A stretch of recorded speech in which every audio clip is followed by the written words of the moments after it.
Salut, c'est Shiro. Je voudrais te parler cette fois-ci de la seule expérience négative que j'ai vécue lors de mon séjour en France. Ce jour-là, avec une amie, nous étions dans un marché de Noël à Paris. Alors que nous nous promenions en regardant les étals, j'entends soudain quelqu'un me crier « Ni hao ».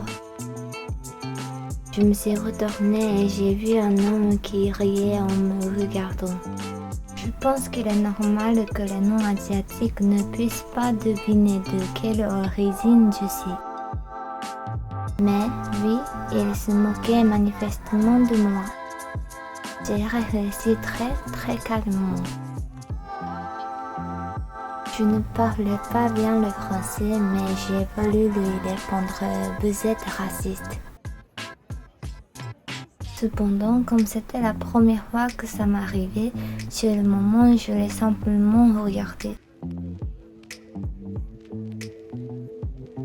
Ça m'est déjà arrivé que dans les restaurants, les gens pensent que je suis chinoise ou coréenne. Ils me disaient alors ni hao ou kamsahamnida, mais je sentais qu'il n'avait aucune hostilité à mon égard. Alors je ne me sentais pas du tout mal. À mon avis, il y a toujours des gens, et dans n'importe quel pays, qui font de la discrimination.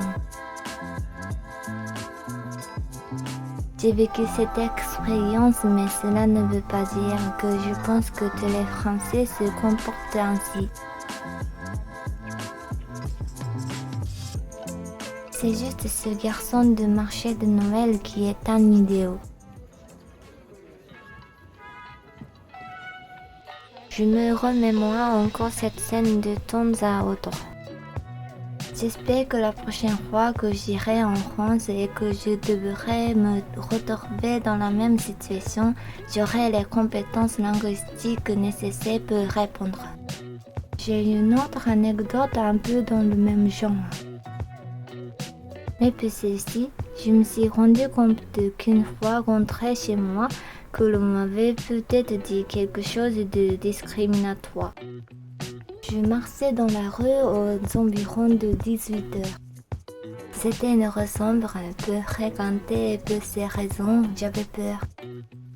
Alors que je marchais vers ma destination à vive allure, effrayé, un vieil homme est arrivé devant moi et m'a soudain crié dessus. J'ai sursauté. Je ne m'attendais pas à ce que la personne qui est devant moi se mette soudainement à crier. Les mots dont je me souviens sont uniquement chinois et sien. Je que j'ai interprété cela comme probablement signifiant « j'ai trouvé mon sien chinois ».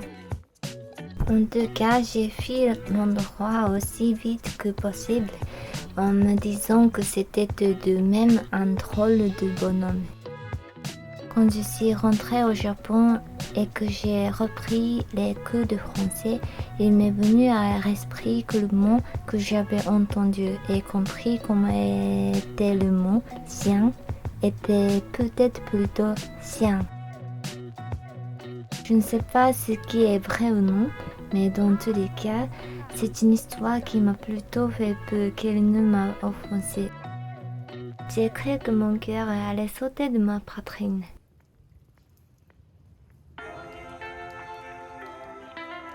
Voilà, c'était la seule expérience négative de mon séjour en France. Vu que j'étais, que ce soit à Paris, Annecy, Strasbourg, Colmar ou Rouen, les gens étaient tous sympathiques.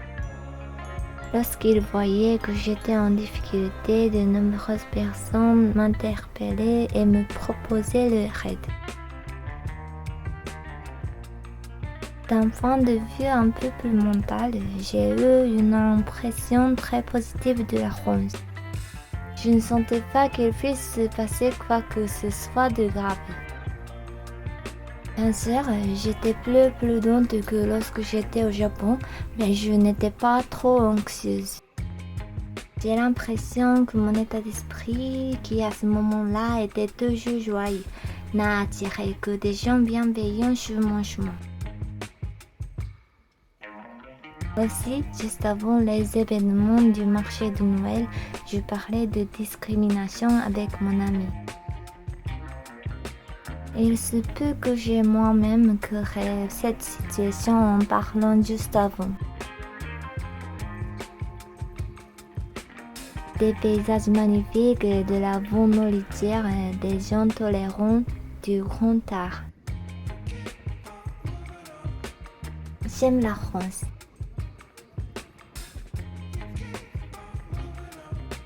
C'est tout pour aujourd'hui. Merci d'avoir regardé jusqu'à la fin. Abonnez-vous si vous aimez cette vidéo.